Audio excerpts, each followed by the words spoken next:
Mao, and I am a co-founder at Root Studio, where our motto is to digitize to discover, where we help indigenous rural artists in India digitize their work and teach them about IP to create new monetization channels for their work. But to explain how we came about that idea or why we do what we do, I want to start a story about a prior project that we had worked on before and the person involved. This is Venka. She is a Kalamkari master artist in the village of Nimalkunta in Andhra Pradesh, which we once upon a time ran a STEM education initiative under.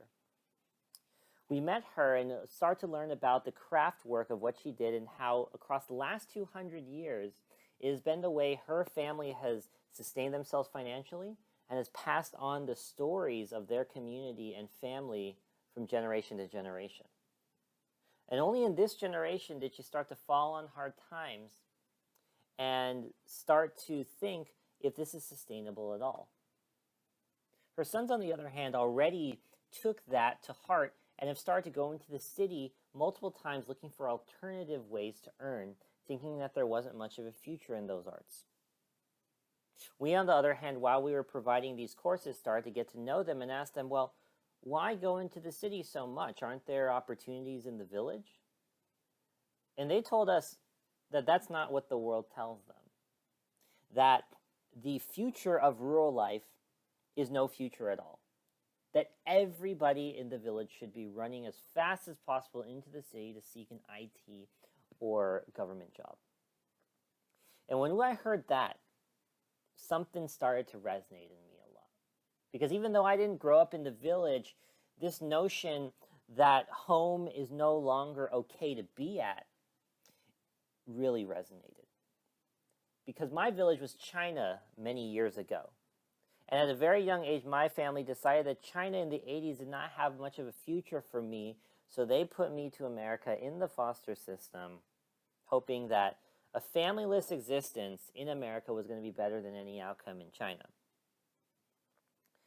And I can tell you, even though I am better now, there are many like me that got to America in that same manner, and not everyone fared so well. In fact, the vast majority don't.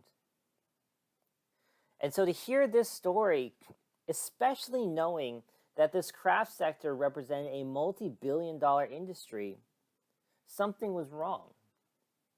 But the other side of it, is the city really that great? And the answer is no. In India in particular, in the next 15 years, you're going to have an entire America's worth of population moving in to just about 20 major cities. And you can already see by the proliferation of slums that there's no amount of job increase or public facilities increase that can support that inflow. And that's why you get so many people making that journey, yet so few of them actually succeeding. And again, this is again at the cost of abandoning skill sets in a village that is proven to be able to touch a multi-billion-dollar industries in fact. So we begin to understand, why is that the case? And from interviewing hundreds of different craft organizations over the last 3 years, we realized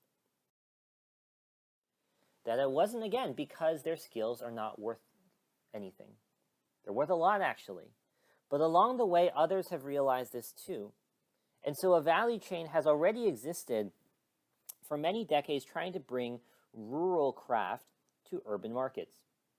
But to get there, there have been so many steps along the way. Every block you see here tends to be a different entity who tends to touch the process, take value out for their own venture, which ultimately leaves, even for the most well-intentioned craft ventures, less than 5% of the total value generated back for the artist who made the product.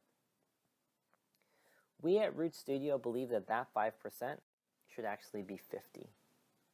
And we do that by reimagining all the steps in the middle and saying, how can we create a smart village that can handle most, if not all, of those intermediary steps using digital tools? And in the process, how can we remove one of the most costliest steps in the equation, which is the physical movement of goods from rural to urban? Do that by providing the tools and education to digitize the art itself. The first step we take is we provide recycled computers and scanners to these villages, teach them how to convert physical art into digital files. We then train them on other operational tools they'll need, like how to use WhatsApp, how to use mobile banking, how to understand the IP implications of their work and what new monetization channels it can open. Once that happens, we start to get a process where they digitize their art and send it to us, and we put it into a giant repository linked to every artist and also linked to the stories and inspirations behind the work. We then in turn take that repository and show it to consumers and companies alike who transform these digital files into derivative physical products again, of which every time a new product is sold, a royalty or usage fee is paid back to that artist. And this whole concept of digital art actually is already a proven market, so we're not really taking an crazy amount of risk. Fab India and Good Earth have already proven that there is talent that is commercializable in these environments. And at the same time, we're just bringing that talent to markets that Etsy, Minted, 20 by 200 have proven to exist in multi-billion-dollar fashion, the graphic design and online art market, and just combine the two together. And that's what Root Studio is about. And like I said before, in these repositories, there's a multitude of applications. Just a couple of examples over the last 2 years. One was we took a group of artists from Rajasthan and licensed some of their work to a high-end stationery manufacturer.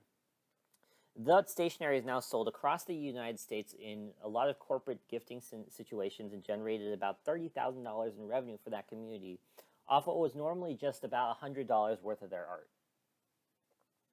On the other hand, we've taken this repository and also just shown it to consumers and shown it to interior decor firms who've taken it and transformed it into prints for walls, of which every time a print is made, depending on the size and the quality, the artist will take a certain size of royalty or usage fee for it.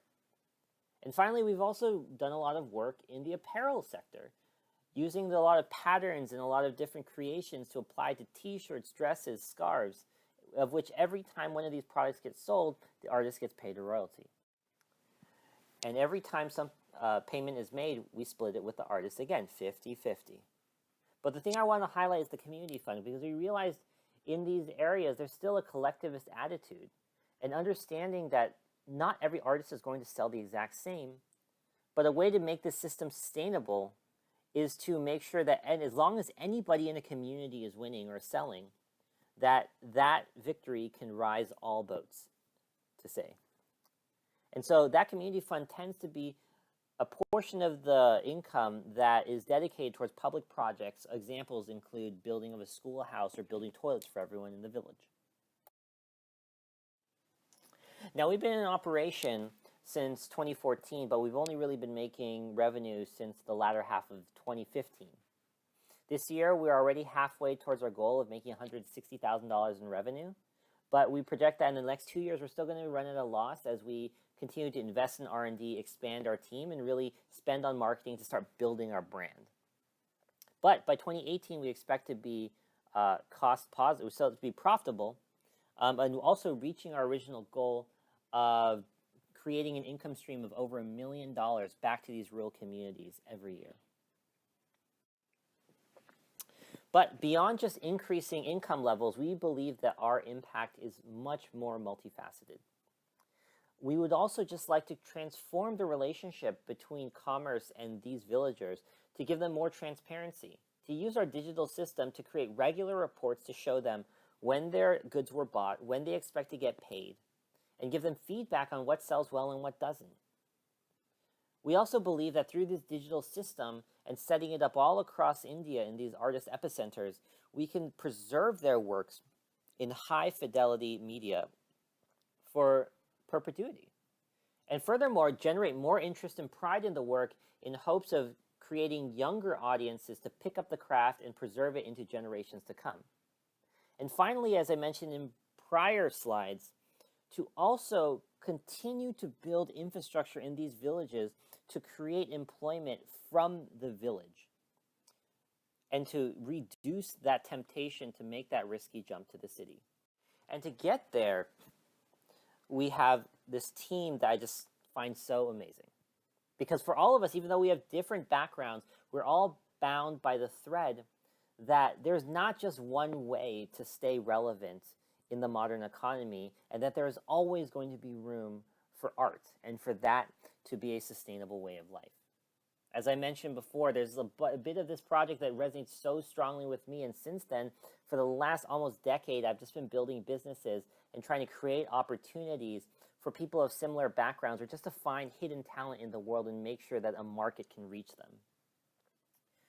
Rebecca is an MIT Tata Fellow that has spent the last 6 years in India creating a lot of different tools and technologies to help alleviate the rural-urban disparity as it gets worse and worse over time. And she herself is actually an amazing cellist and artist herself, and so this is kind of the perfect mixing up of disciplines for her as my co-founder. Genevieve has spent her entire career running a variety of marketing efforts for some of the most famous retail companies around, from Uniqlo to Elle Magazine to Barney's New York. And finally, Tim.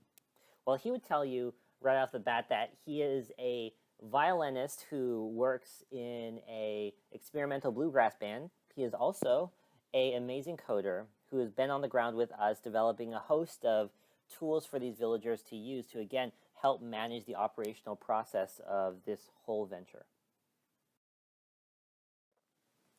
And it's that team that I think was a big contributing factor to our early success on the fundraising circuit and just collecting grants, to which to date we've collected well over $250,000 in non-dilutive funding from a variety of organizations who provided us also with amazing partnerships and connections and mentorship that I'm sure will continue further into the future.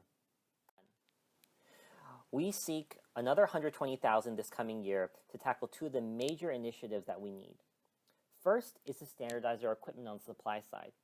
We want to transform our current process of recycled computers into a more sustainable and troubleshootable solution by shifting to a single brand solution, a single supplier, and one we can buy from over and over and over again as we put more of these digitization centers in more villages.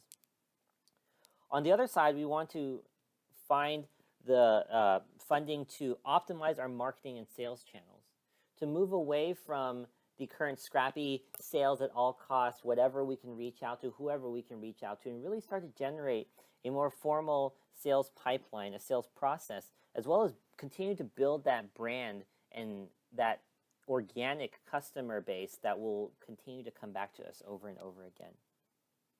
Because if we can have those two things, then we are very, very excited for what's to come in the future, because we really think we're onto something. To create a truly incremental and hasn't been attempted before solution for these communities that is community-driven, village-operated, and is designed for the village to do this in perpetuity. To turn the notion that villages are obsolete on its head and no longer preach moving millions of people from village to city, but rather move millions of dollars from city to village. And that is why we digitize to discover. Thank you.